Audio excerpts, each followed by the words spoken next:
And Tina, that thing's all set up, so I don't have to do anything? Yes. Anything special with the Mac that I have to do to drive, or can I just use arrows? You can just use arrows, but I did make a timer. All three of our presentations tonight are on that little thing. So if you need my help, I'll be happy to help you. Thank you. I'm a PC guy. I did. Okay, good. I'm all squared away. Okay.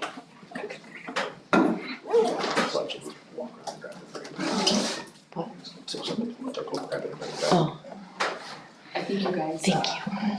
Jinxed me, just gonna say this to you. What? Got a TENS unit on all day. I got a what unit? TENS unit. For your, for your muscles. Oh, we're always hitting. Oh, really? Notes, water, nothing. You forget to bring paper. So I just want to tell you and Stan, thank you very much. It's greatly appreciated. All right, I think we're good. 6:30. All right, let's call the order at 6:30. Pledge of Allegiance. Pledge allegiance to the flag of the United States of America and to the republic for which it stands, one nation, under God, indivisible, with liberty and justice for all. Proof of giving public notice. Notice was properly given. Okay. We don't need to vote on virtual participation. You're all here. Okay. Public comment time.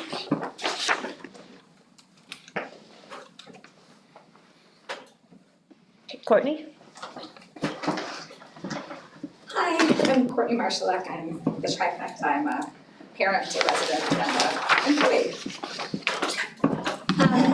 Do I need to give my address or anything? No. I was saddened to see that Amy Harker Murray is stepping down from the board. Her wisdom and thoughtfulness on district issues was much appreciated. With her seat vacant, I would like to remind the board of the precedent that they set when our district was last confronted with a vacancy. In that instance, the board called for applications and interviewed multiple highly qualified candidates, only to choose the candidate who had gotten the next most votes in the previous election. The process wasted time and energy of the board and the community. I thereby recommend that you follow the precedent you already set and appoint to the board the person who received the next most votes in the spring election. Thank you. Thank you. Niels? Hi, Niels Peterson. Amy's not here, which stinks. But I really wanted to let her know over the time that she's been on the board, the amount that she has dug into almost every single issue, policy, whatever it is incredible.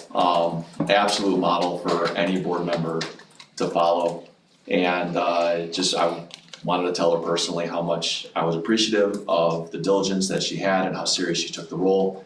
And it's really an inspiration for any community member to step up and see the passion that people have in our school districts, our community, and our kids.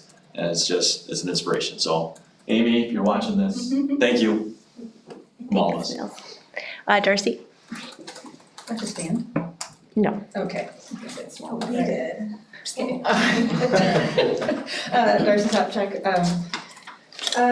Yes, thank you to Amy. I had coffee with her day before she announced it, and I had no idea. So I was like, oh my gosh. And so I reached out to her right away to make sure she was okay.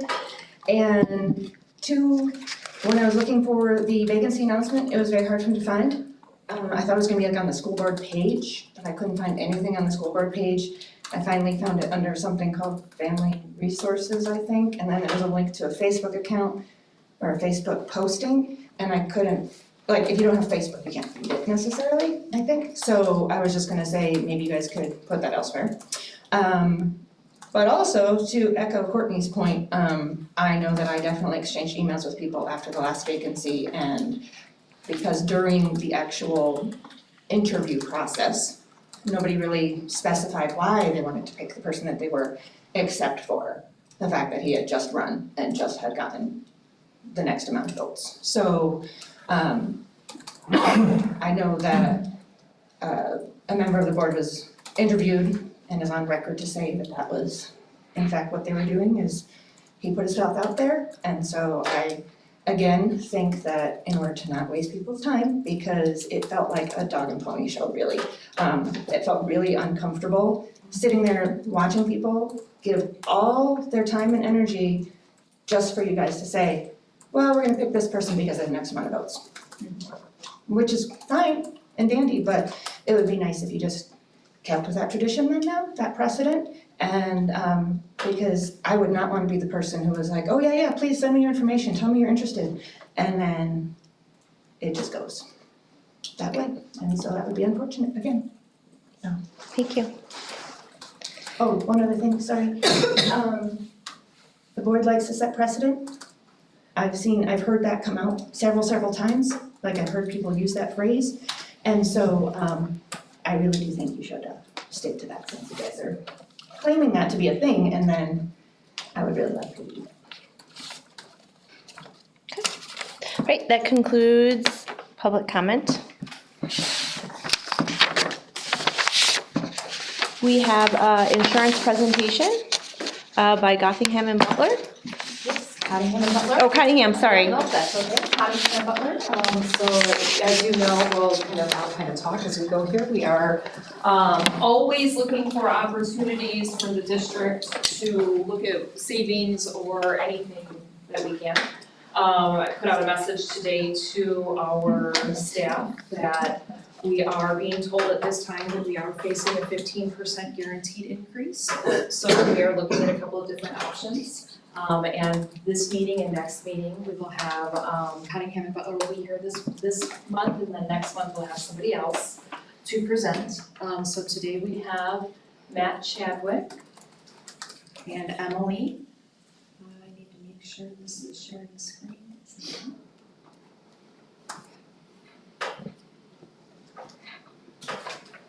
To present to you.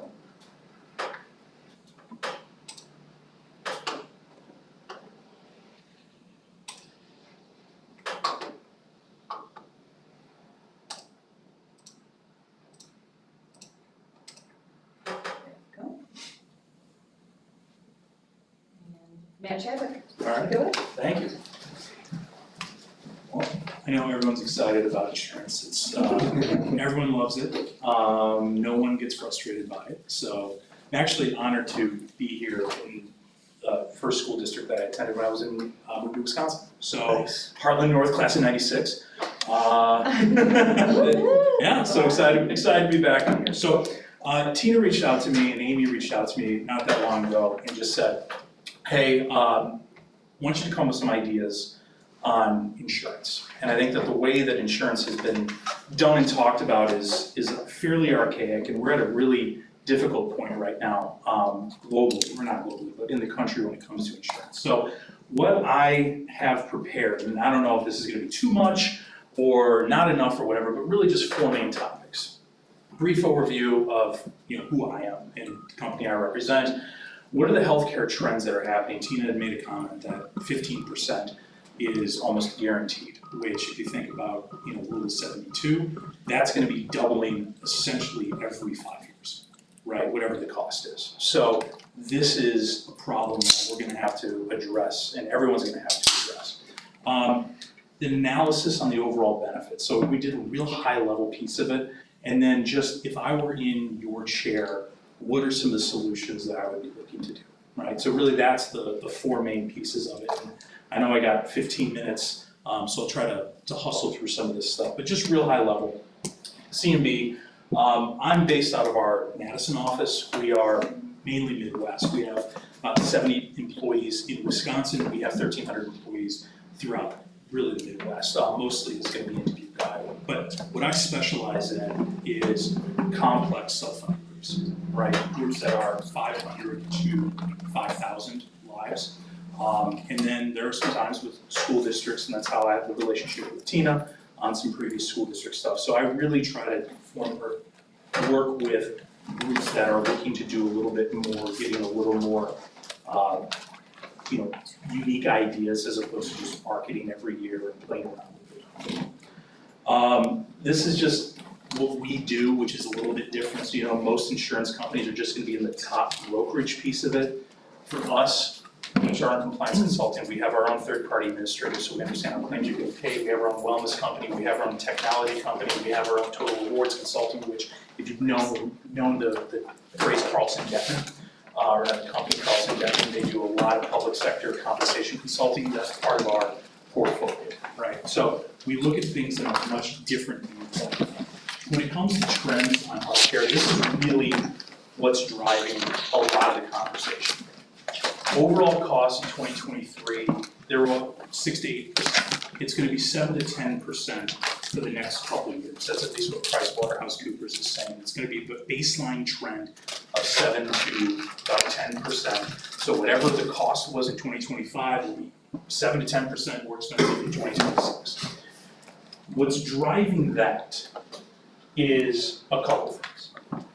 One, and I'm going to bounce around a little bit here. One is inflation and labor costs at hospitals are 2.5 times what they were, right? 70% of what hospitals spend is in pay. So when they're paying doctors, nurses, admin way more, they're gonna have to jack up the prices for every visit, every service that's gonna be done. I'm gonna bounce down to the second, which is Medicare, Medicaid. This is one of the biggest pieces to it. If you're a hospital system, you got one of 3 people walking through your door.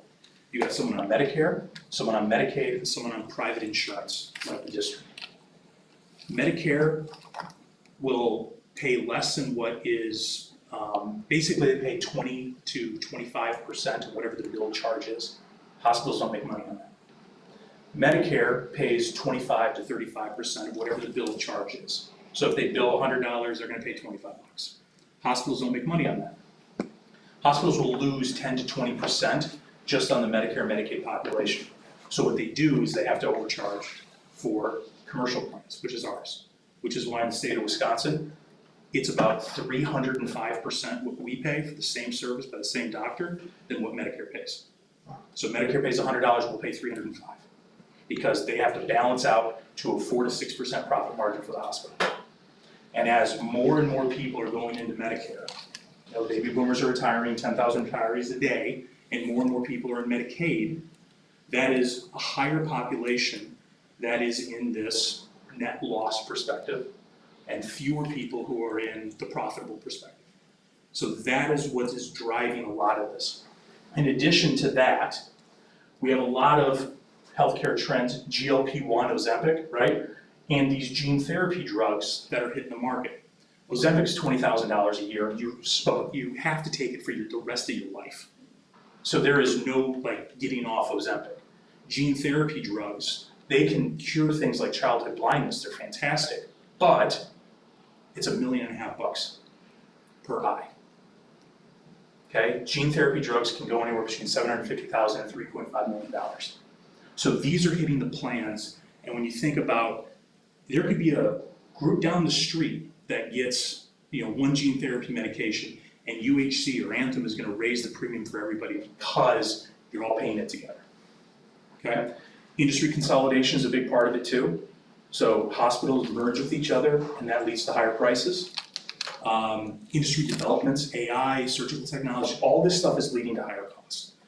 So, a couple quick, and I just a little bit of insight into your plan. I saw the plan design, I saw some census information, de-identified, I saw some rate information. I don't have your claim information, but what I was able to glean from it is there's a couple things here, right? You're offering a dual choice to your employees, which is nice. You give them choice. People really like the choice of being able to say, do I want an HSA plan? Do I want a traditional plan with copays? How do I want to set up what's best for me? With that though, the district looked like got about an 18% increase last year. Baseline increase from didn't change plan designs, went from this to 18%. And along with that, you had an 11% decrease on your enrolled population. So you had 99 employees that were enrolled, and then this year it went down to 88. So I don't know whether or not that was you just are employing less people, or something happened, or 11 people decided not to take the insurance, or they had better insurance program, with them at another place. But that's a pretty large jump in 1 year to see an 11% decrease. You were formerly part of that overall Arrowhead, school district that, I'm very familiar with. Parents are still in Delafield.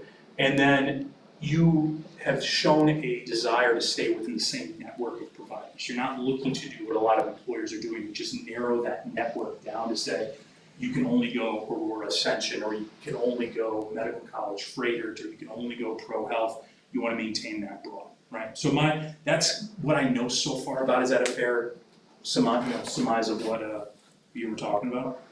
Okay. This is our framework for how we approach every single group. We call it our 3 C's. So insurance is complicated.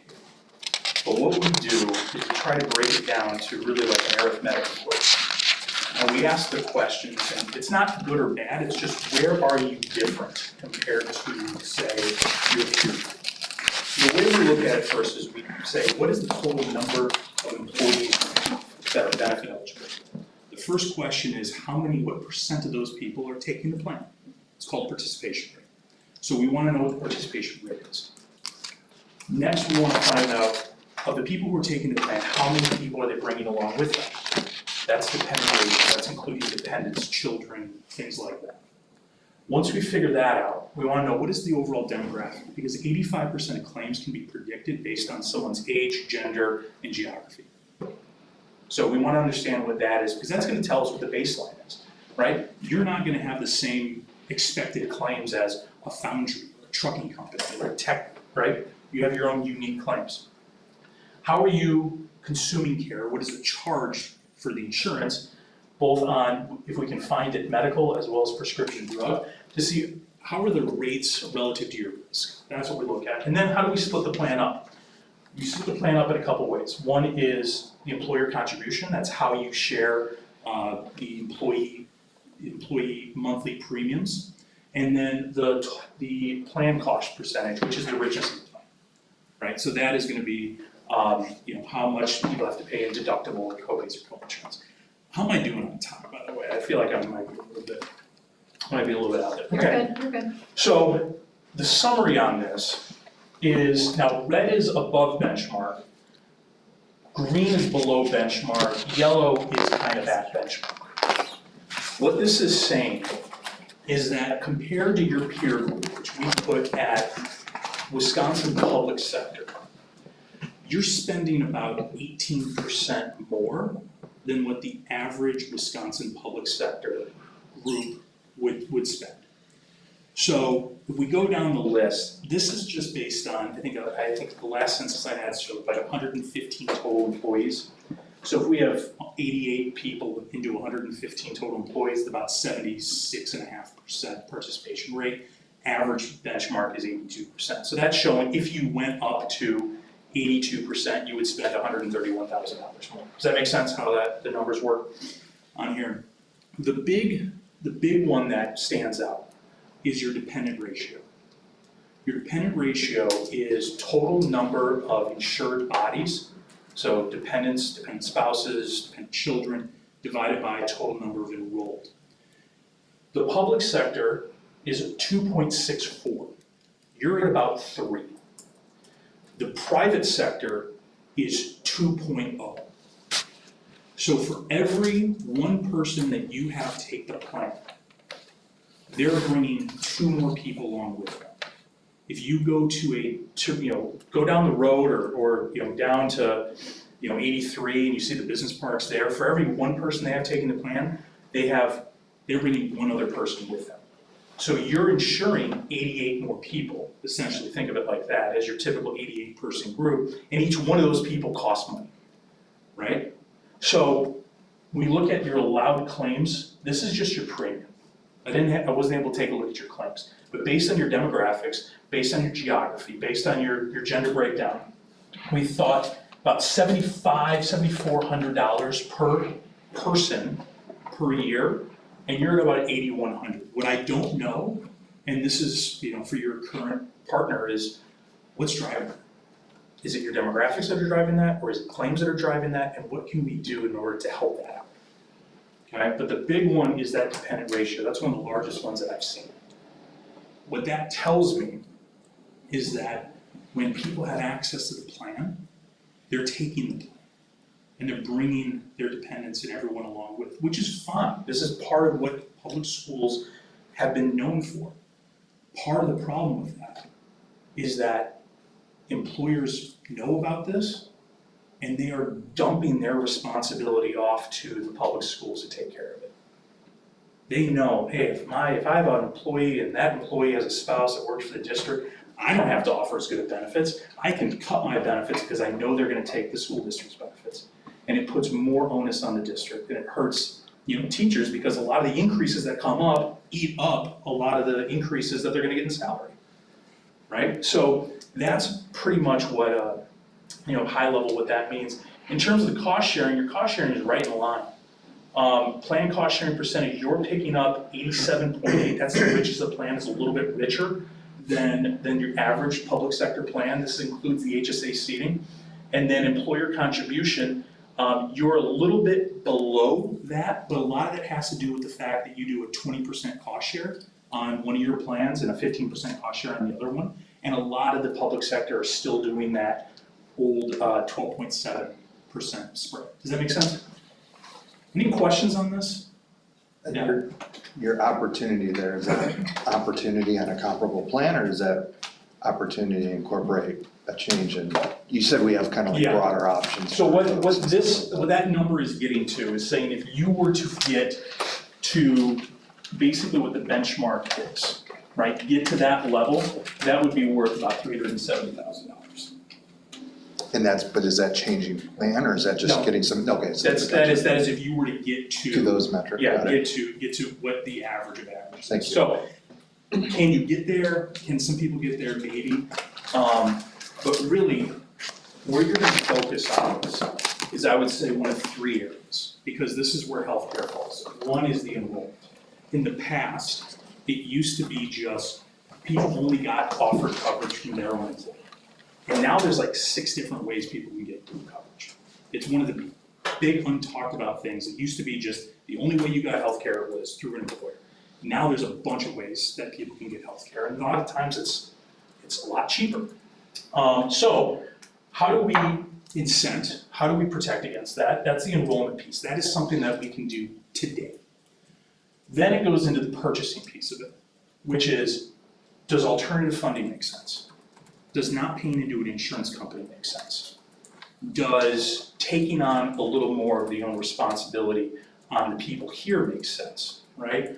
How are we maximizing some of the networks here? That's another piece of it, right? How are we doing, there's a network called HPS that they compete with UHC, they compete with UMR, and what they're able to do is they're paying 100% of the bill right out of the gate, and it gives people 2 years to pay it back. Right, which is different from what UHC does, which is they only pay their portion, and then if someone doesn't pay their deductible, they go to collections in 90 days. Right, so there's a bunch of different unique ways on how you can look at the network. And then managing some of the claims, right? Where, how do you manage claims where direct primary care? That's a big piece. Care navigation, that's a really big piece too. You can go and look at a knee replacement in this area. Freighter might be $50,000, but orthopedics, right off of 94, is 25 grand.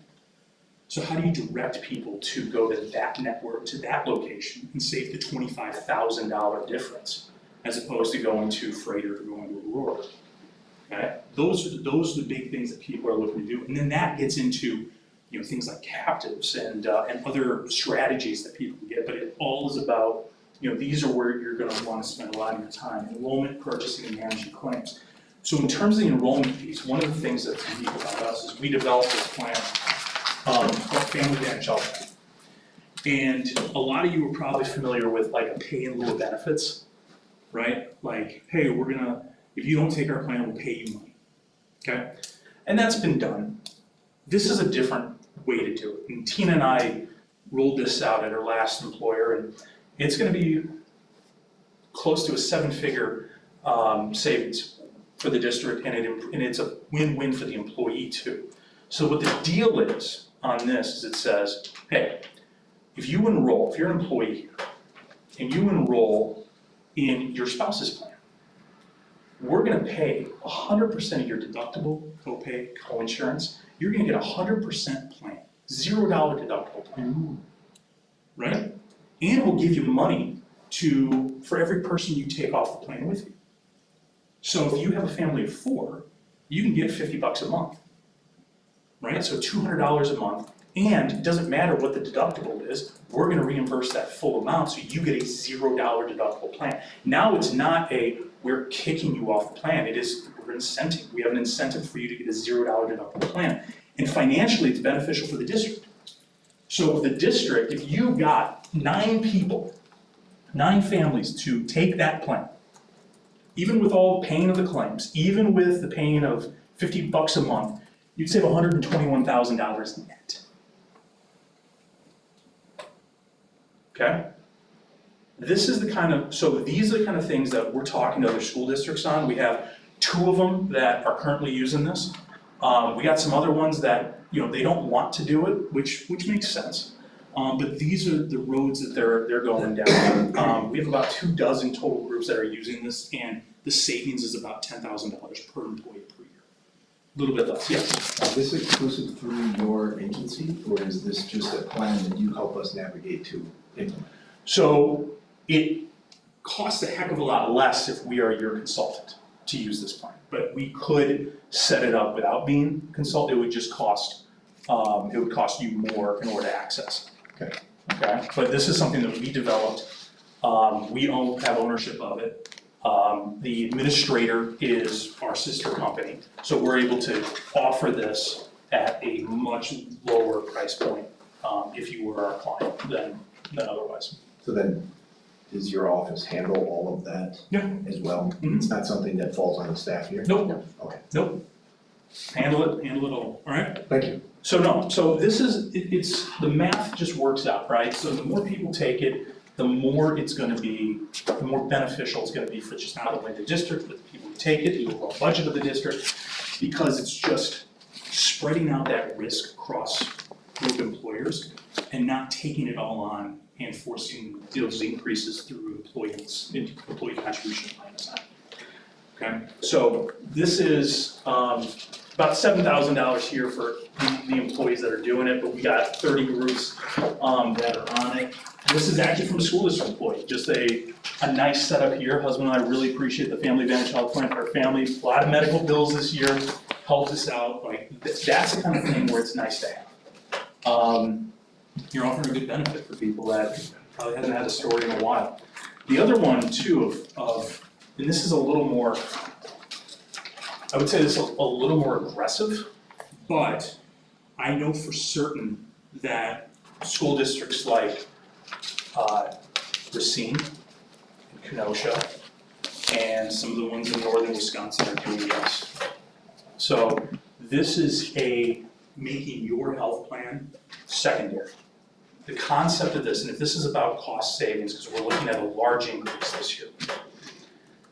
If we're talking about cost savings, one of the ideas is this. If you didn't want to do the Family Advantage Health Plan, you can make it so your plan is secondary to the spouses who are on the plan. So you tell the spouse, you can come on our plan, you can be on our family plan, you get our same deductible, same everything, but you also enroll as a single in your employee plan. If the spouse doesn't work, doesn't apply. Okay? If the spouse is part-time, doesn't apply. If the spouse is full-time, offered coverage to their employer, you have them enroll as a single in their plan, and then you reimburse their premium that they pay every month. So $100, $150 a month, whatever it is, you reimburse it. The idea then is the spouse will still get the same benefit that they get here. It'll cover whatever the deductible is. Once that deductible's hit on the plan here, the insurance will pick up. The plan that they enrolled in would be secondary. So let's say you have a person who's got a dialysis, and let's say dialysis is $700,000 a year, or say it's $400,000 a year. That $400,000 will go on the MLR of the other employer, not on the MLR of here. And by avoiding that, it makes the increases in future claims more manageable, and the increases more manageable because you're not dealing with a $400,000 claim. that the insurance company's saying, well, we have to increase your rates 30% because we have a $400,000 claim in the books that we know is gonna be here for 30 years, or not 30 years, but 3 years, 5 years, something like that. Does that make sense? That this is what a lot of other school districts are doing. Some of them are just saying spousal carve-out or a spousal surcharge, which is very, very heavy-handed. So these are ways that you can transfer risk, transfer payment, but give people as good or better benefits, which I think is a unique thing that maybe hasn't been brought to your attention before. So you're saying that in this option, the district would pay for spousal coverage through their employer? So it would set up a little bit like this. Let's say I work here and my spouse works, so my spouse works at Baker Tilly, let's just say that, right? Which she does. So she would come on this plan. We'd be on a family plan. It'd be me, her, and our 3 kids. Then she would enroll as a single at Baker Tilly. And let's say the Baker Tilly premium's $100 a month. So we would be reimbursed $100 a month in order for her to be on that plan. So net, we're out 0. And then let's say that the Baker Tilly plan is a $4,000 deductible plan for a single, and let's say she's on the $3,000, is it $1,500 For a $3,000? single? Yeah, $3,000 for a family, $1,500 for a single. So first $1,500 of her claim she pays out of deductible, $1,500 to $4,000, $3,000. $1,500 to $4,000, the district's plan pays, this district plan pays. After the $4,000 deductible, her plan will pay. So a $400,000 claim, instead of the $400,000 all coming on this plan, $1,500 is paid by this plan, or $2,500, and then the remaining $380,000 or $95,000 or whatever it is, that is paid for by a different plan, which then makes your renewals a lot better. That works out well then, if there are claims. If there's not claims, you end up paying slightly more. But in most cases, when you look at claim stratification, spouses are going to be a disproportionate percentage of claims relative to their percentage on the plan. It's because spouses are a little bit older than the average population, which makes sense because you have a lot of 20-something odd singles who aren't married yet, right? So it's a way to get, you're not taking it away, it's just protecting the assets of the plan down the road. Okay? After you do that sort of thing, then the world's your oyster. And looking at direct primary care, which was a nice thing, incentivizing care navigation, which is a really cool concept that I didn't get to on here, captives, $0 deductible plans, subject matter experts, like there's a lot of cool stuff that you can end up doing on here, but overall, like you're being under 100 employees, you're not getting a lot of claims data. I would want to do some further analysis to see what's driving these claims. Your trend's at 7%, or trend is 7 to 9%. They're saying you're going to see 15%. Where's that disconnect coming from? Okay. But you can get immediate savings with that Family Advantage health plan, and it's a benefit to a lot of employees who can take advantage of it because they're going to go from having a $1,500 deductible to a $0 deductible and get an extra, $50 to $250 a month in their pocket. So that is one you can do immediately, and it's going to have real savings for you. And then I think from an administrative perspective, if I'm remembering right, Tina, you do paper enrollment, right? Here, Like, not you're open- anymore, Not anymore? not here, yeah, so we did, and then we just put it all into a system on a Google Doc now. So it's a Google Doc though, okay. So if it's not electronic, you're not tracking where these claims are, or not claims, but the enrollment pieces of it. And there's a life claim for an old retiree person, or if there's a life claim for, you have an updated beneficiary stuff. Unless you have that documentation, it opens itself up to lawsuits. It's just bad. So we would definitely want to make sure you're at an administrative process that works with Skyward, that makes it easier for employees, makes it easier for Tina and her team to manage the enrollment, manage the changes, do all the 1095, 1094 reporting that needs to be done, send all that documentation to the employer, to the different insurance carriers instantaneously. So it's a nice, easy transition, and it protects you from any fat fingering or any one part of it that's going to be, well, I forgot to put this in, or I forgot to send it over here, right? So the compliance thing is a big issue. So That's, if I'm in your chair, those are the three things I'm working on. I'm working on what can I do to better understand cost increase? What can I do to get savings without taking away from the plan? And what can I make administratively better? Any questions on that? Just back to your, send them over to the spouse's Yeah, insurance. A lot of those start charging penalties, that's your way to kind of avert that. Is then that covered by the district, or is that something that's not covered by that? Can you say that question again? When you have a spouse that has options for another one, they'll charge you a penalty. Yes, Would the district then cover that?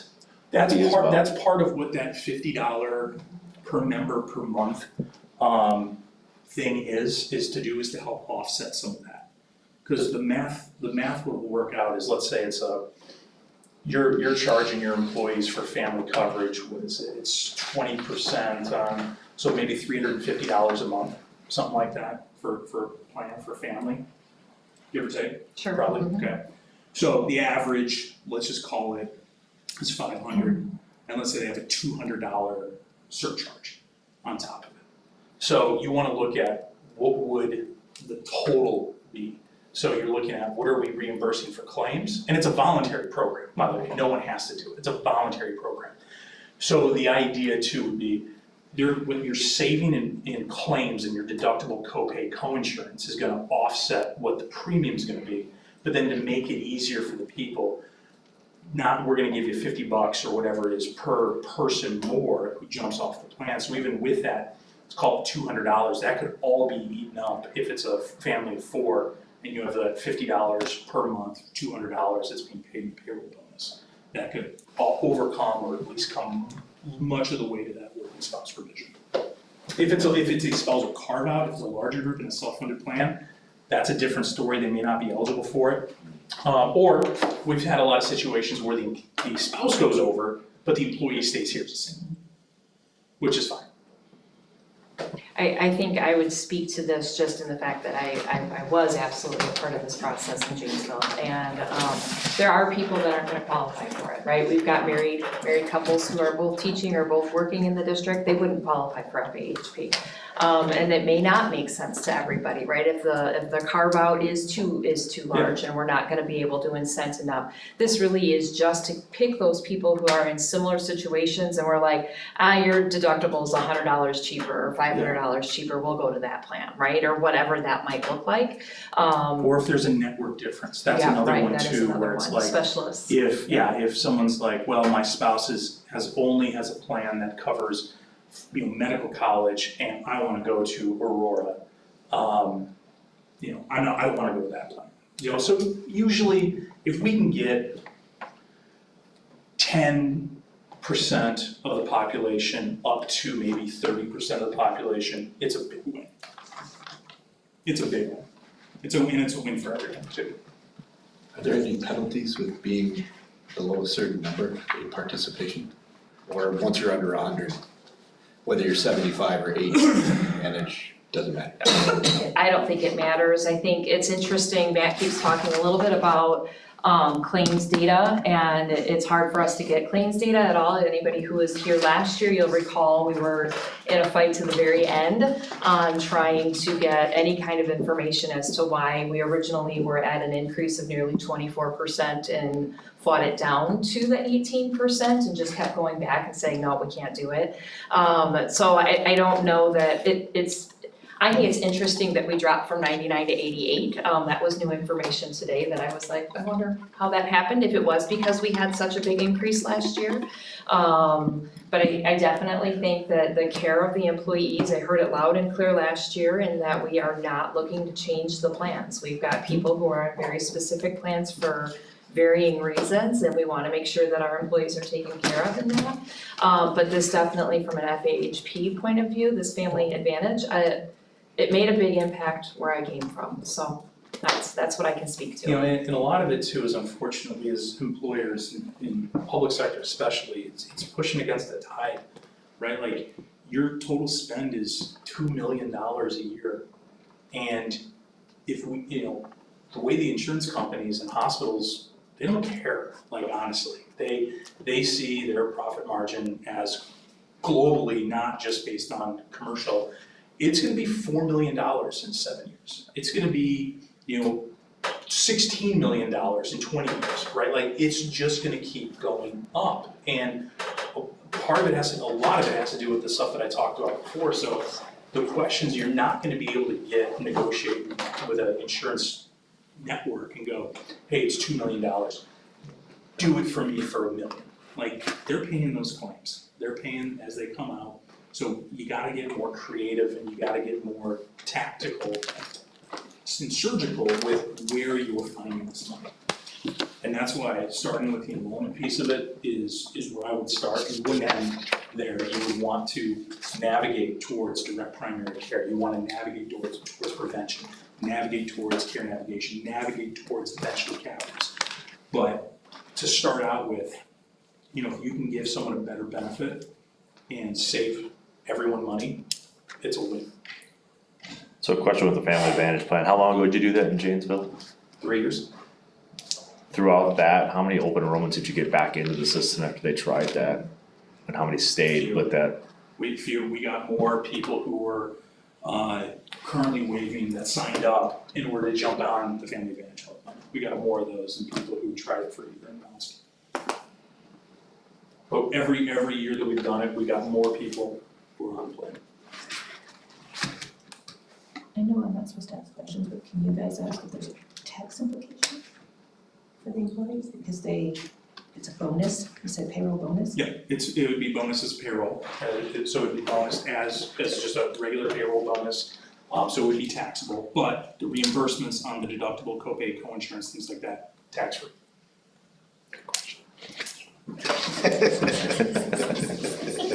Sorry. Thank you. Yeah. Thank you very much. Thank you. Very helpful. No problem. Appreciate all of that.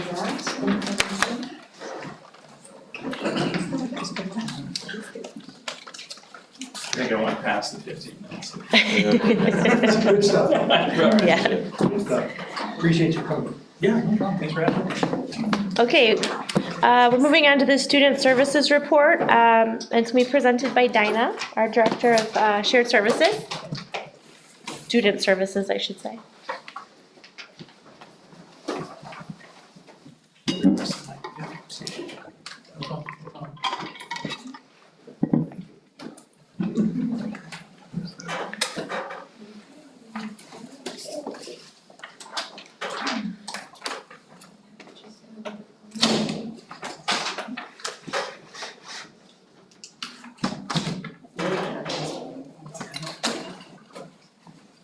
You're doing it? Chris has got it. Not this one. No, Dylan. Thank you, Dylan. Chris is doing it. Nice. Good evening, everybody. Following up insurance. I'm here tonight to give you kind of a snapshot of our Student Services Department. This will be kind of my first time talking to you about what we've done in the past few weeks since I've been here. I want to share some of our focus areas, our recent wins, some of our future goals, and I'll start with kind of a background of who I am and how I got to be here. I also want to share with you guys what Student Services includes and the types of supports we provide, especially as it relates to special education. I'll also share updates on annual notices, like child fine and seclusion and restraint, highlight early wins for my first 50 days, and discuss some challenges we're facing as a district. I'll also outline our future vision, which is where I hope that we can. Chris Dillon is doing this for me? That's awesome. So I think I can speak to this part without my notes. My name's Dinah, and it is like Dinah Shore. That's who I'm named after, or someone's in the kitchen with Dinah. I'm originally from the great state of South Carolina, and I met my husband. He's a Waukesha native. So when he proposed, he said, we're gonna live in Wisconsin. And at that time, I was doughy-eyed and, oh yes, I would love that. And now we've been here for 13 years. And we have one daughter, Madeline, who is in her freshman year at Mizzou this year. And this is our dog, Ziggy, who is now my little baby. Very good. All right, so our student services team, let's talk about them. We have 45 members on our student services team, and that includes your special ed teachers, your aides, your psychologists, therapists, counselors, all working together to make a meaningful impact on our students' lives. Each of us brings a unique skill set to ensure that kids feel supported, understood, and empowered to succeed. You will see we have a lot of different things that goes under our umbrella, including special education, mental health and counseling, Section 504 plans, our English learner services. I'm also the homeless liaison representative. You heard last month from the health services from Andy. Title IX also falls under my purview, and gifted and talented. So it's a lot of different areas, and we're gonna kind of talk about how we're gonna try to bring all of those together. So let's talk first about special education, because I think that's the one that most people are most familiar with from my department. And the way that a student ends up having special education services is through the writing of an IEP. And I'll talk in a few minutes about how many of our students have IEPs and where they come from and that kind of thing. But I wanted you to understand little pieces of what a student gets afforded to if they have an IEP. So there are 4 components that make it a little bit different. They are allowed specially designed instruction, which is tailored instruction to match that student's specific needs. We also have related services such as speech therapy, occupational therapy, physical therapy.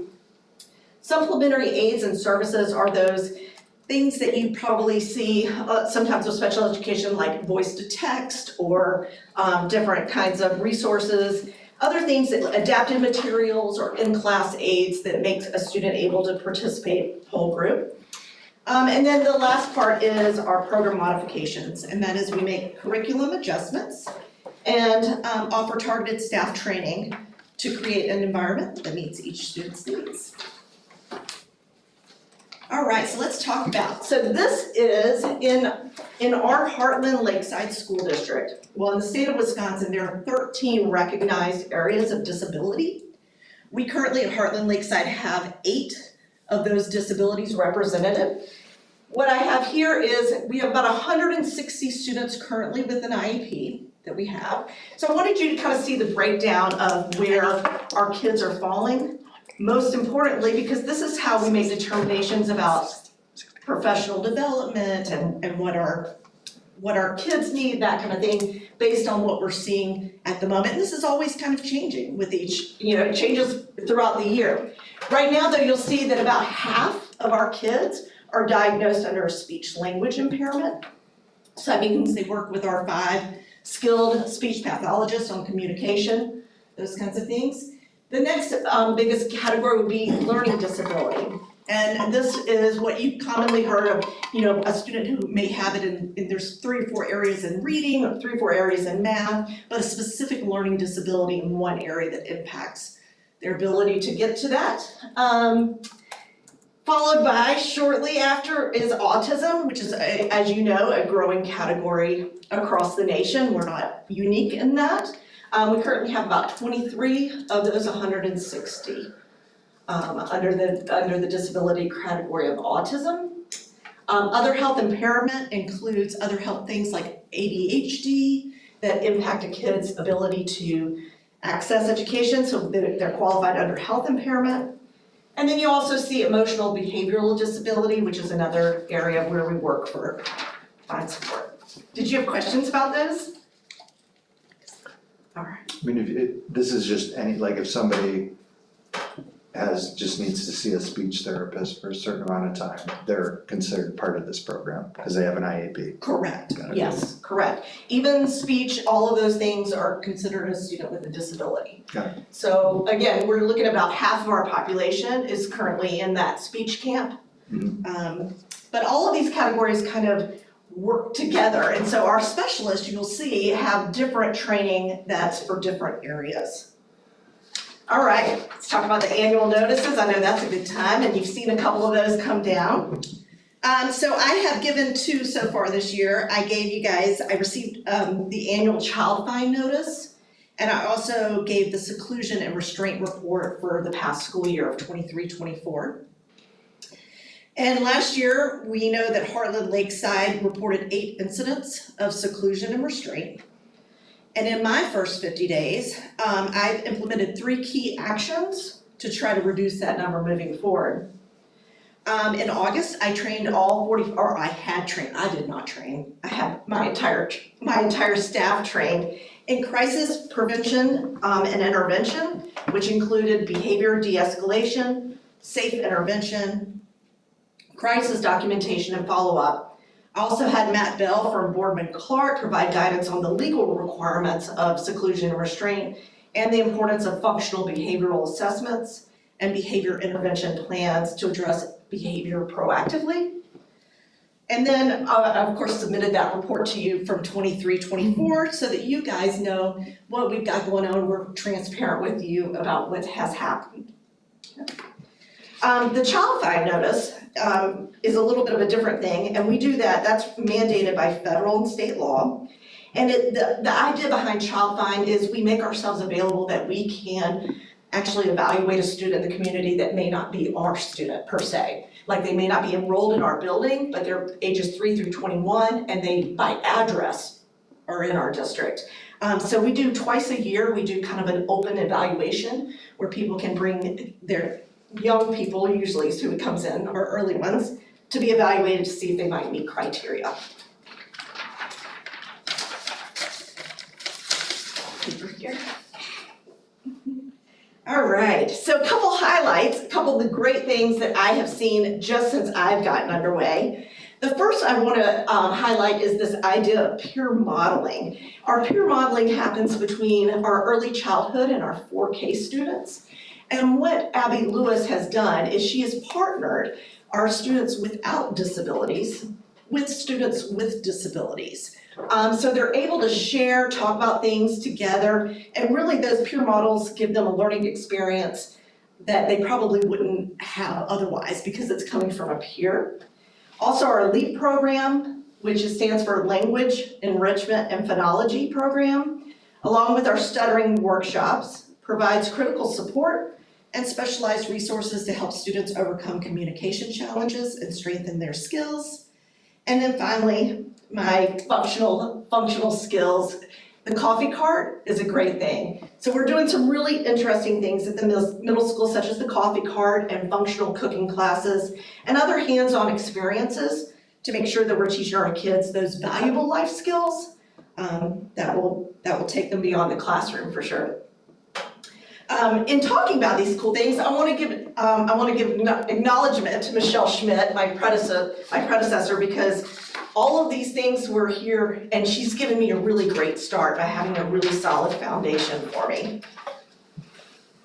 There are a couple of things that we are seeing, and won't be as a surprise to any of you, but as we continue to grow and adapt, and you continue to have more and more students enter your doors that may be students with disabilities or students that are English language learners, it's continuing to be hard to grow and train as we go. But we know that that's always going to be our challenge, right? Is to better meet the needs of our kids. So we're looking at what kind of training does our staff need to better meet those kids that we currently have. We're starting to see that our students have more diverse needs than maybe in past years. And I mean, like we're seeing coupled diagnoses, and you're also seeing things where behavior is an outside component, but may not be the child's primary disability, but it exacerbates some of that. You guys know we're committed to the inclusivity, and this means finding ways to find how every kid can be valued, respected, and has access to the support they need. All right, so I gave you all that whole long list of all the different things that we do in student services, special education, mental health and counseling, all the pieces and parts. And again, each of these segments within their own have great progress, and they're all doing really neat things. What I would like the board to consider is to create this in kind of a unifying force across these diverse areas. And I would want to do that by creating an equitable, multi-level system of support that ensures all students receive the assistance and opportunities they need. Have you guys ever seen this before? This is published by DPI, Wisconsin DPI. So this is the ELSS framework. In past years, you probably remember talking about RTI. This is kind of like comes out of RTI a little bit as a response to intervention. But it is what Wisconsin believes is best practice as a framework for student services. They actually use it for academics, behavior, and mental health.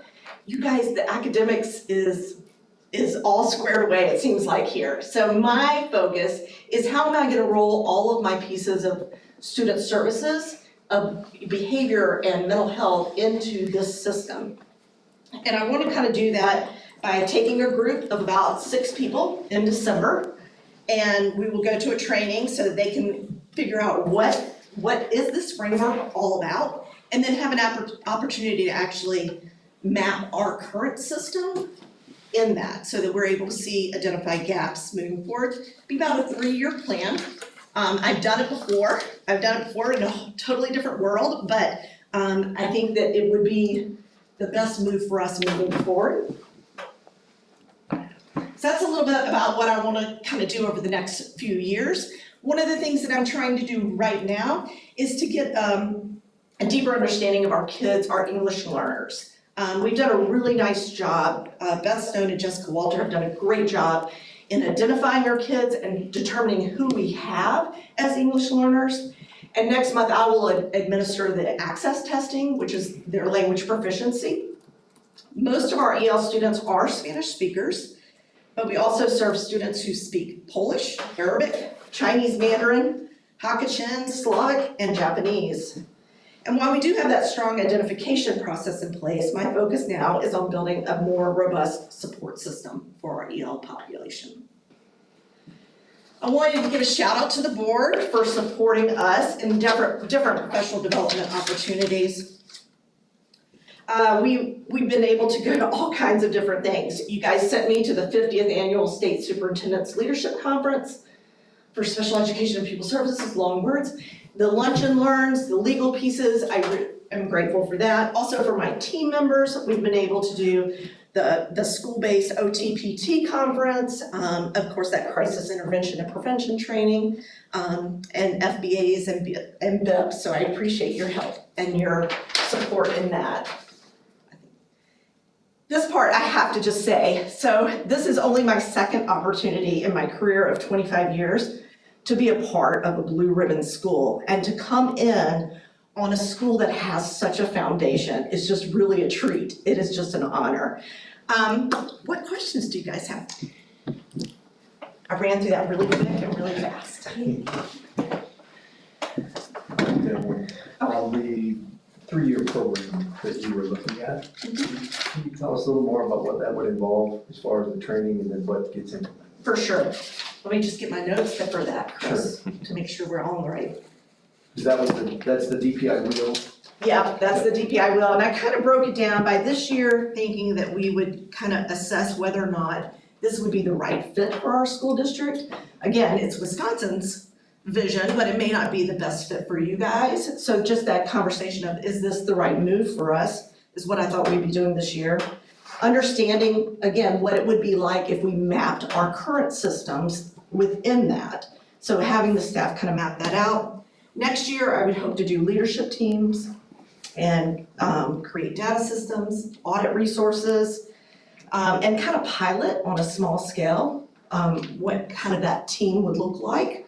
And then the third year, I thought would hopefully be expansion and kind of refinement of that programming. Any other questions? All right, I thank you for having me here. Oh, did you have a question? No, good. Thank you. Thank you, Dinah. Thank you. Yeah, thank you very much, appreciate it. Thank you. Okay, we're gonna, Chris is actually gonna present the WAS Fall Regional Update. So we have school board members in Wisconsin have a fall conference that they're not expected to go to, but can go to, and Chris went this year, so he's gonna give a little recap on it. All right, I'll let you do your thing, Dylan. There you go. We'll both work across. Is he driving or am I driving it? You can click the arrows, I'm pretty sure, we were just trying to get everything switched. Chris, you don't have to drive on that. So this took place on October 30th. There were two portions to the meeting. There was an optional introductory period that went through open meetings law and different requirements for agendas and how they're written. And that was put on by Bob Butler, the counsel at WASB. So I did that, and for the most part, the good news is I took very little notes from that one. So I think we're doing a good job. Thank you, Tina, and the administration for all your support with it. And it also means good job to both Tiffany and Tina on creating agendas, because he talked about a lot about that and how things go into closed session, what has to be communicated, transparency, etc. And for the most part, we're doing a good job with the way we're wording everything and following the rules. There's some small tweaks that he had suggested in the meeting that aren't required, but may help the public with better transparency of the postings. But for the most part, we're doing everything right. So the good news is, not real big notes there. The second part that came in was at the actual regional presentation, and there was kind of a best practices presentation that took place. And again, kudos to the district. We're doing a lot of things that they're presenting as far as best practices, how to run effective meetings, how to engage with the community. Again, we're doing a lot of the things that were presented. So again, not a ton of takeaways there. The big takeaways came from the next part, which came from the WASB legislative update. And that's what I really wanted to make sure that the rest of the board knows, but then also the community. This is recorded, and then for the members that are here. I'm not gonna read all this to you, you're big kids, you can read this yourself. But the biggest takeaway is probably the top bullet point and then the chart. So we were a really high spend per pupil state 22 years ago, and we're now in the middle of the pack. So the legislature has kind of turned things around with spending that have restricted spending per student. Again, right or wrong, those are facts. We've had a little uptick in the last year with the veto and the budget increase for per pupil spending and the revenue limit, so that helped. But it's okay. The taxes, though, I think is what they talked about, which is one of the driving factors, because Wisconsinites like low taxes, and they're electing people who say, we're gonna help you keep low taxes. So what they're doing is they're driving lower taxes on the state level. I've met with Cindy Duco and Chris Capiga on a couple of occasions, had conversations about state funding and equity in revenue limits, etc. And their position was pretty clear. They said, how dare anybody question us for the amount of money we're giving to schools? If you look at our budget, we're giving record amounts. And it's true, but they're not changing the funding model. So they're not allowing local districts to be able to ask for more money than the cap. Now, again, right or wrong, that thought process is they want to drive the financial decisions to the local district. So rather than say, and the example that was given to me was instead of having Toma, Wisconsin, pay for the referendum and all the updated needs in Milwaukee or Waukesha, they're going to do a referendum in Waukesha or Milwaukee. Go ask your local taxpayers if you need more money. Don't ask the state, ask your local taxpayer. Again, right or wrong, that's just their position. And then this is the kind of stuff that happened as a result of it. And if you look at the bottom point, $3 billion in surplus, and they got quite. And Chris, that when the state decided to fund more taxes, it gives people a property tax decrease. That is absolutely is the correct. gist. I mean, it's basically a pie. They are picking up a bigger piece of the pie, but our pie isn't growing, so we can only get the same amount. So basically, our property taxes go down when that sort of thing happens. So technically, yes, Madison is paying more towards school, but it isn't getting to the students. It is getting to homeowners and people paying property taxes in the form of a property tax decrease. And again, whether that's a right approach or a wrong approach, it's not the question. That's just the approach they're taking. And then what they're doing is they're coming and saying, if you want more monies for your school, if you need more monies for your school, go ask your members to pay for it. Don't ask people outside of your community to pay for it. So again, Matt's absolutely correct. Where the pie goes is changing a little, but you can only still feed the same amount of people, nothing else is changing. Here, again, you see the little bit of bump up that came, and that's still there, but they re-emphasized that that's going to be up for discussion, that 400-year veto. They're not sure where that's gonna end up. This was talked about a little bit, but they weren't real confident that that decoupling would happen. They like the idea of it, some people do, because it would help really shine a light on money that goes to public schools versus money that's going to charter and choice schools. But they don't think that that will happen. They're gonna continue, some are pushing for it because it really would bring a light on where money is going. And then the last one, there's a big one that could affect that surplus, was the 850 million that was approved through initial review for UW.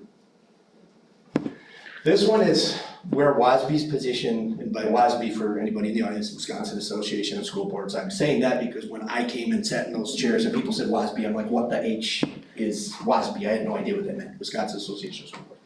These are the things that they're working on and lobbying for.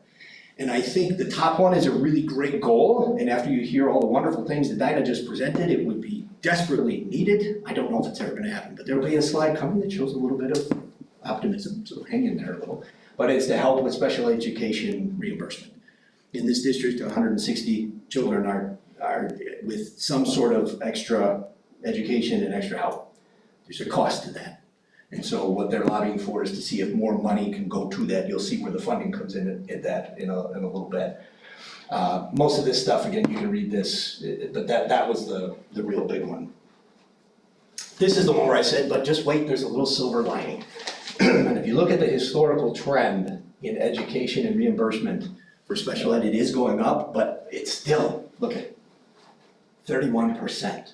And so this is why public schools oftentimes struggle, because we're required to provide education for everyone, regardless of what they are faced with.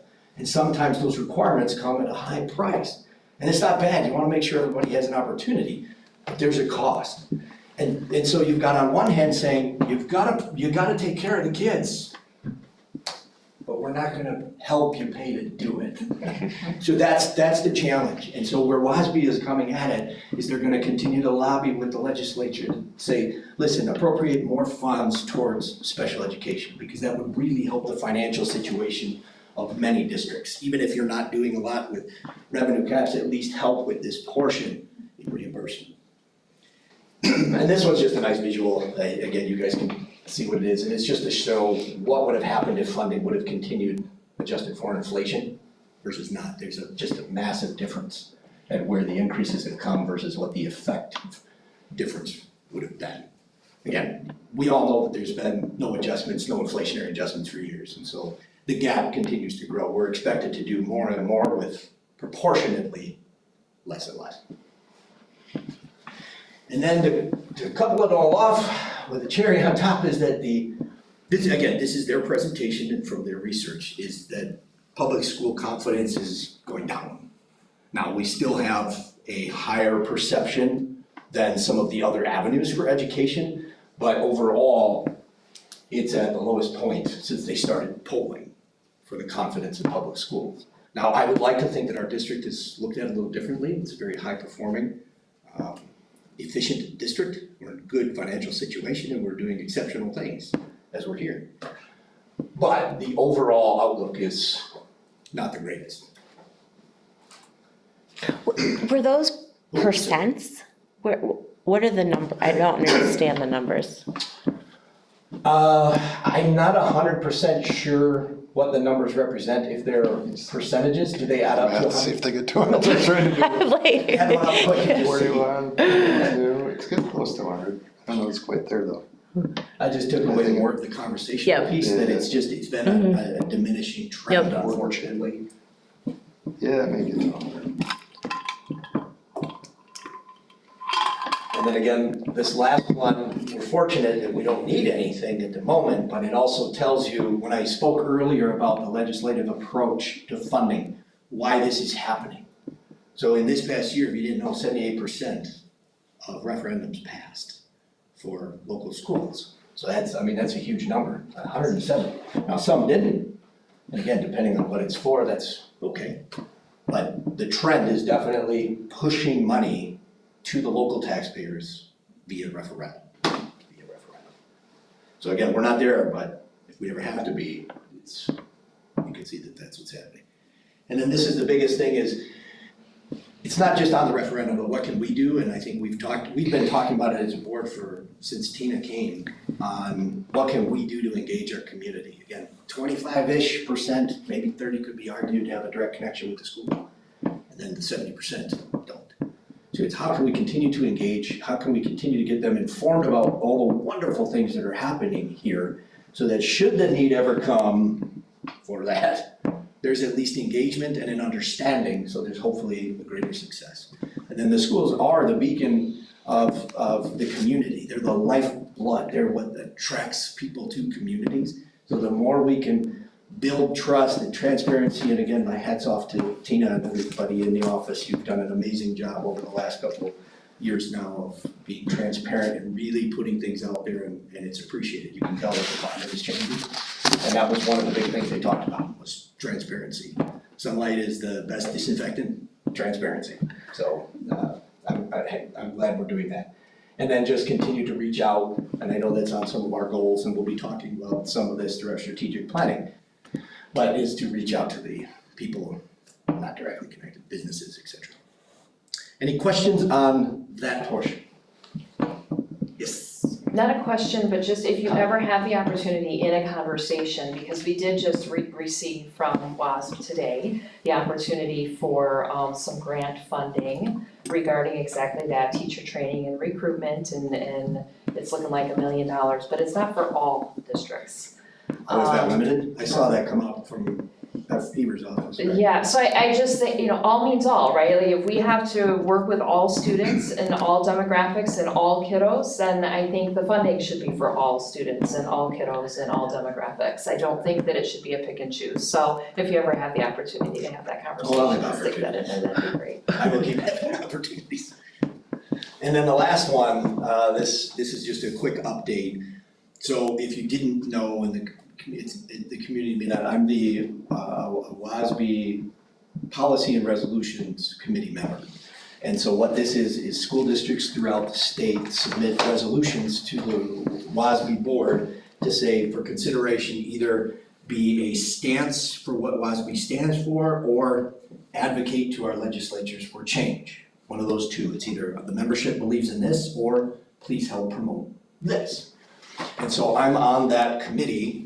There's 29 people at the last meeting, 29 people throughout the state, various districts that are there. And then we review all of the resolutions that get submitted by the different districts throughout the state. I want to think there was 19 or 20 the first round, and then they get voted on 3 criteria.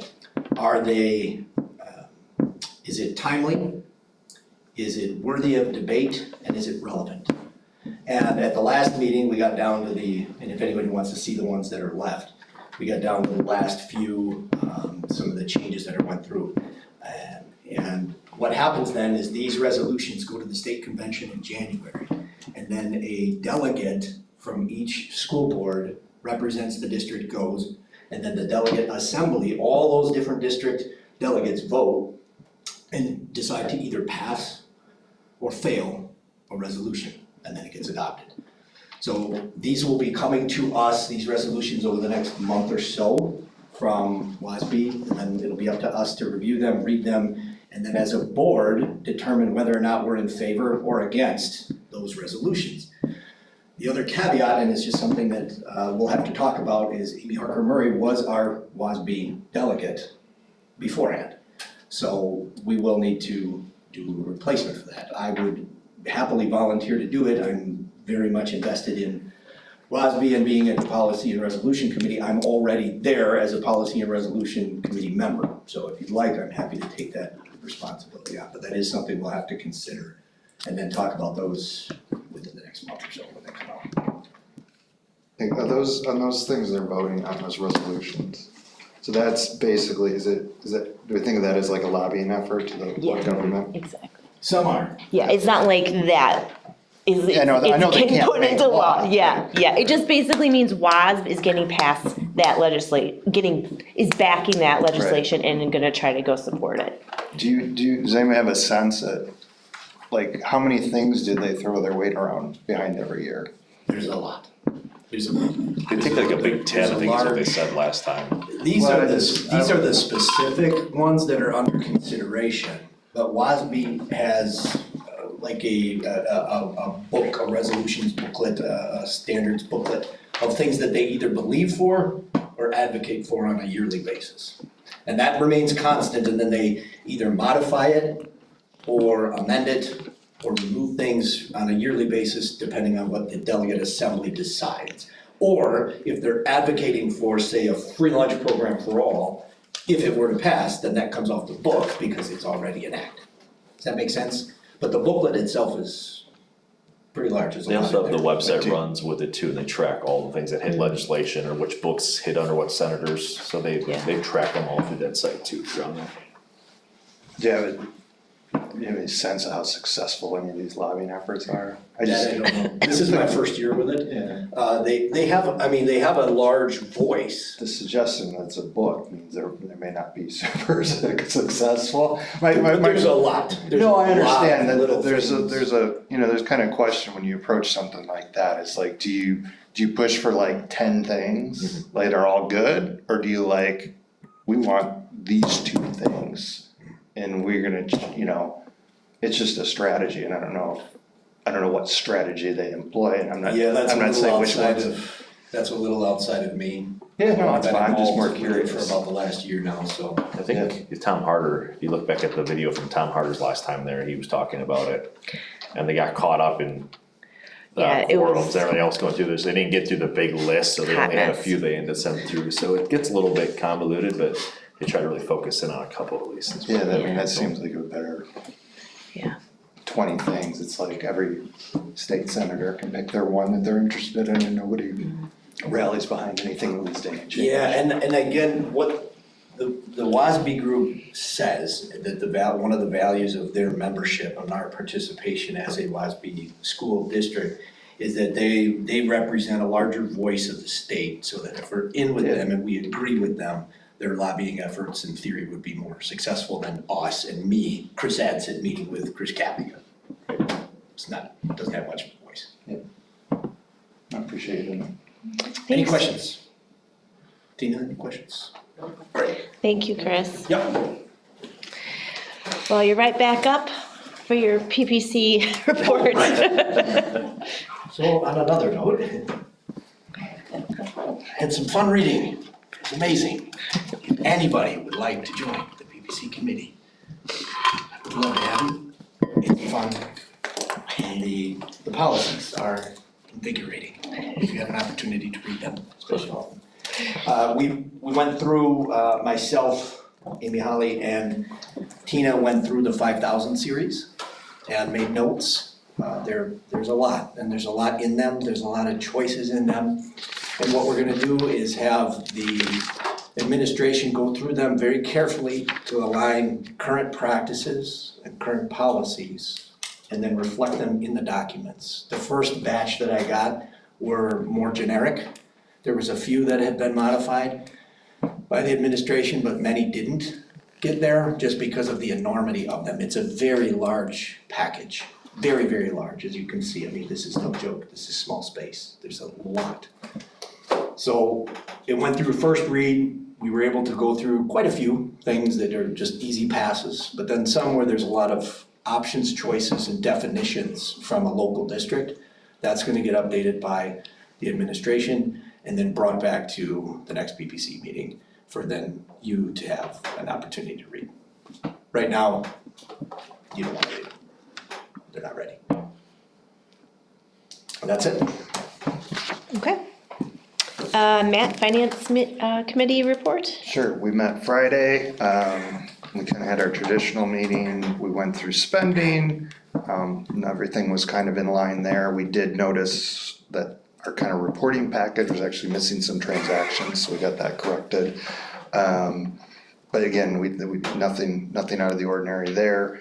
As I said, I'm gonna start to do, I'd like to report back on a monthly basis where we're functioning within our budget to fix things at the school, kind of capital-wise, so, over the past month, we remulched the north and south playgrounds, and here, I think it's in this school, a new bathroom floor was put in one of the bathrooms, is this school, right? This school, yeah, over by the presentation room. So, we hear that schools aren't taking care of themselves, I'd like to report that we are. We doing these maintenance, and we're doing them within our budgets. And they're kicking off the process, again, this will be within our budget, be a tremendously big expense on the replacing the roof on North. And so I think contractors are coming out this week or to start do bids and things of that nature, with the goal of that being replaced this summer. Amy walked us through kind of her budgeting tools, which I thought was helpful. I mean, that was one of the things I kind of ran on was, hey, I want to find a 5-year plan and all this sort of stuff. Well, they have tools, they're doing that, they're looking at those things. It's not always communicated to us as a community what's going on. We kind of get presented the final piece of it. So I was pretty pleased to see kind of some of the tools they have available to do the planning. We talked a little bit about how can we educate the public on that process, to understand what goes into it, and don't just say we come with a final budget and hey, everything's good. We're gonna tax to this level and we can pay for everything and it's good. So, like anything in the financial realm, it's gonna be, we'll try to balance transparency with not overloading folks with complicated financial data. So that would be something we're gonna kind of consider here over the next year as we go through the budgeting process, maybe sharing a little bit more on that. And then one thing that came up, we got some questions on school club funding. And so Amy presented she pulled together a report, and it's available on the finance committee thing to the public. It basically goes over club funding over the last couple of years. And so just to table set kind of what was going on, I mean, we've instituted a couple changes in the clubs this year. Maybe it's in the last year, but basically we've started paying the folks running the clubs a stipend to encourage people to do that and to take some ownership and things of that nature. We also increased the club dues or funds that people pay to join the club. So if it's a non-athletic club, it's a $40 charge. If it's an athletic club, it's an $80 charge. Apparently there were some charges in the past that weren't always collected. But there's been some questions about kind of budgets for individual clubs. As you can imagine, some clubs have a lot of expensive things, like the drama has sets and costumes and things of that nature. And other clubs might just meet and play board games or do other sorts of things that don't have a lot of expenses.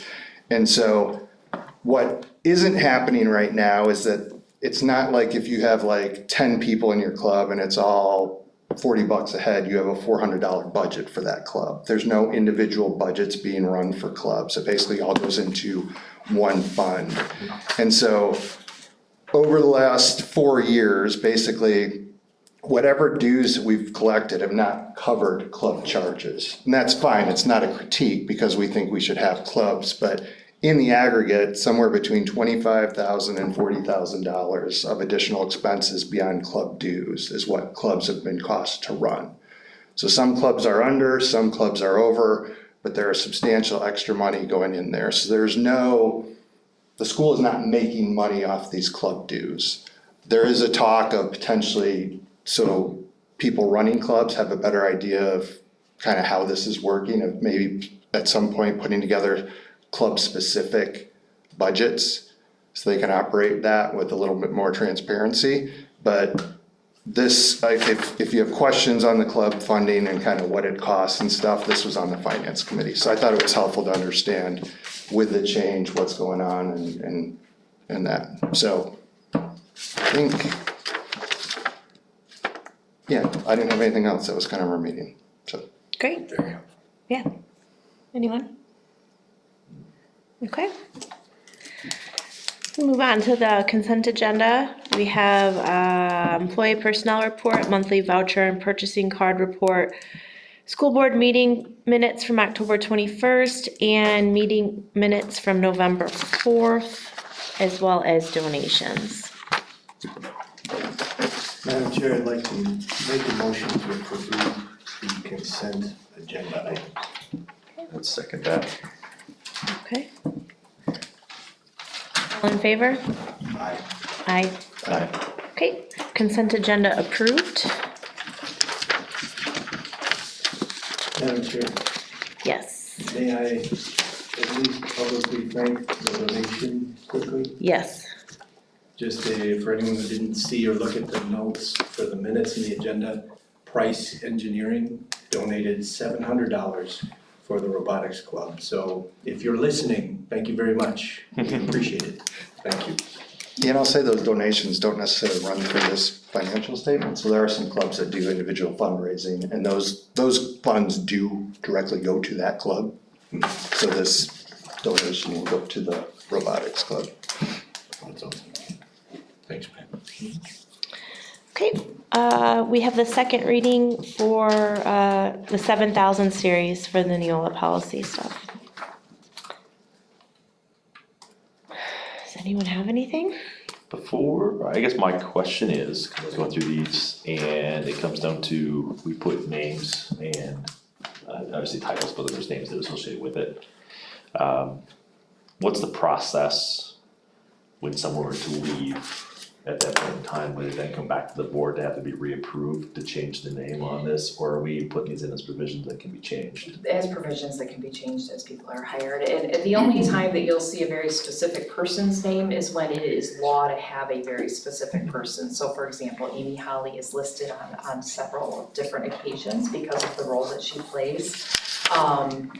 If there were, John Doe came in, John Doe would be put in there. Otherwise, it's more superintendent or designee that would be put in there. My name doesn't occur very often, it's just the title. But they don't have to be reviewed back up through here and back out, okay? No.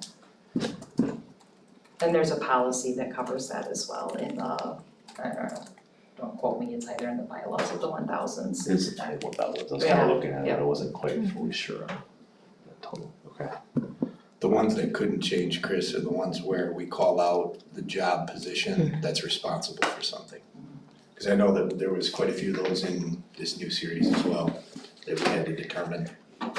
You mean if you change the job position person? The position, Yes. right, versus, so if it said Tino Vogelman versus superintendent, if it says superintendent, it's always a superintendent, if the name changes, it's fine. But if we designate a name as a representative, then if that person changes, you just change the name. But if we're saying that here's a great example, if there's a policy that says that all club expenditures must be run through the superintendent, business manager, building principal. Which one? If we say building principal, then for that to change to a different person would have to get changed. Okay. Anybody else? That answers my question. With that, I would move to approve the 700 series in the second reading. I'll second that. 7,000. 7,000, I'm sorry, thank you. What did he say? 7,000. He said 700. Oh, I didn't hear, I heard 700. Don't want to have to No. not approve minutes next month. Okay, I'll second that. Sorry. Oh, it was second already? Sorry, apologize. All in favor? Aye. Okay, 7,000 series is approved. Director of Business Services report, Matt's filling in for Amy Holly tonight. Yeah, you got the B team on this side, I fortunately can read her notes. But anyway, so for our Fund General 10, which is general operations, we got our last ESSER payment of $100,000 revenue, and that money is spoken for, so that there will be no more ESSER funds. But we did, I believe, used all the funds available to us to the max, which is good. She always likes to talk about the interest. Or still get 5.5% interest. She's proud of it. Well, I want to know where she gets the 5.5, because I don't get that much. So she's doing a good job with it. So $18,000 in interest on the school revenues. And then any other revenues you see in there would be school fees and extracurricular activities. Expenses are good. Expenses look high in just a monthly basis, but we had 3 payrolls in October. They paid twice, just the way it worked out. So same thing, special education. It looked like our fund transfer was bigger than normal. It was $29,000, but again, that's 3 payrolls, so those people that Dinah was talking about that run through special education, their salaries and benefits all run through that, so they all got 3 paychecks, and like everything else in the district, our employee costs are the main percentage of costs of our budget. So our expenses are good. We talked about capital improvement. No, again, we haven't spent anything out of our capital improvement. We don't plan to even for this 300,000 plus roof project, but so we got another 7,000 in interest in our capital fund. So will that come out of general? Yep. Nice. It's part of our budget out of general. Thanks. And yeah, everything else is as it should be. Great. So, Thanks, Matt. yep. Okay, so as most of you know, Amy Harker Murray resigned her board position, earlier last week. So we have a board vacancy available. The next steps basically include, reaching out to Tina. This was all posted, but I'm gonna say it anyways. The deadline to submit your paperwork is 5 p.m. on December 2nd in the district office. We need written documentation that supports basically your reasons for why you want to serve on the board, your background qualifications and experiences relevant to the position, candidates' educational philosophy, candidates' general views regarding the role of the board and the role of the superintendent, and then candidates' general views on district strengths and areas for improvement. So the process will be the same as last time when John Harder resigned. We will be hosting the interview process at the December board meeting, which is Monday, December 16th.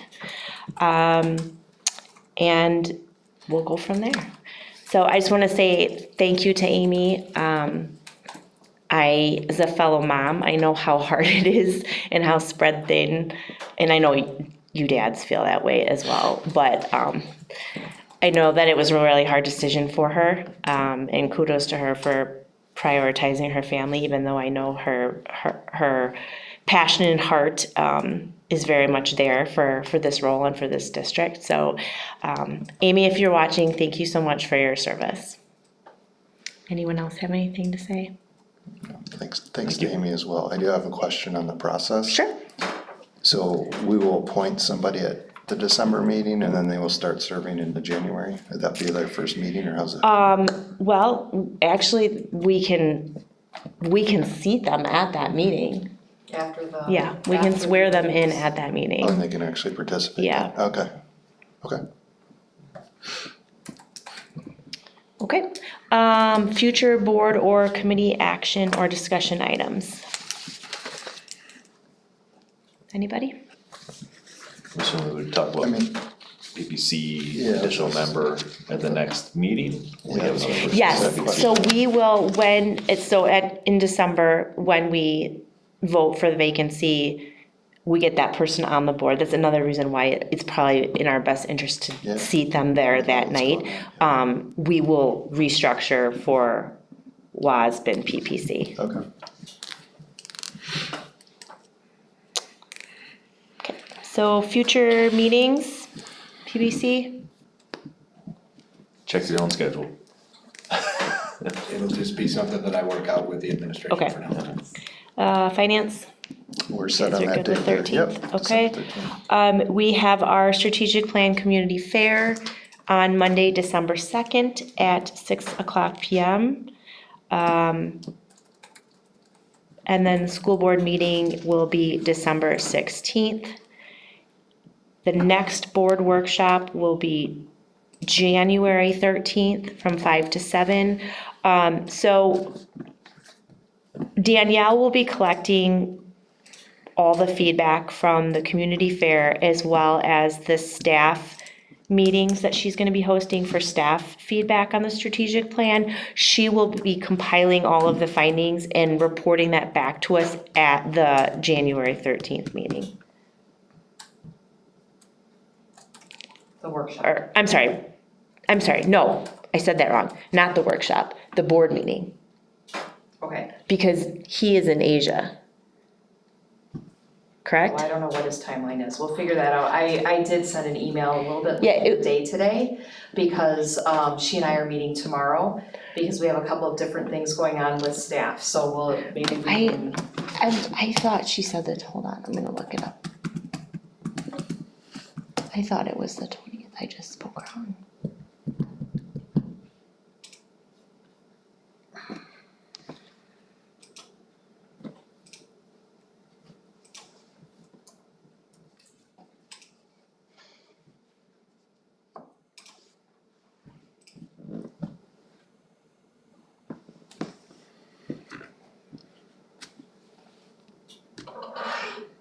Yeah, okay, it's not, we'll reconvene on that, I'll shoot an email out when we get that. Reconvene on when we're gonna. On when she's presenting. Oh, okay. Are we still having a workshop that 13th? Yes. Okay.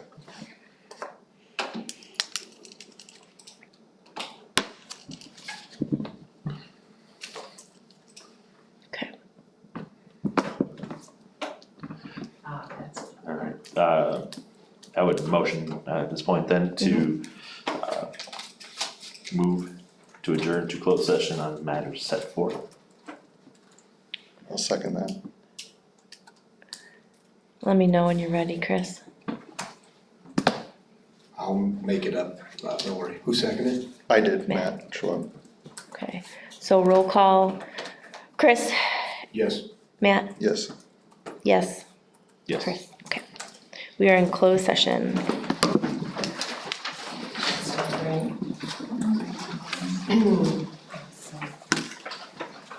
We will not be coming back out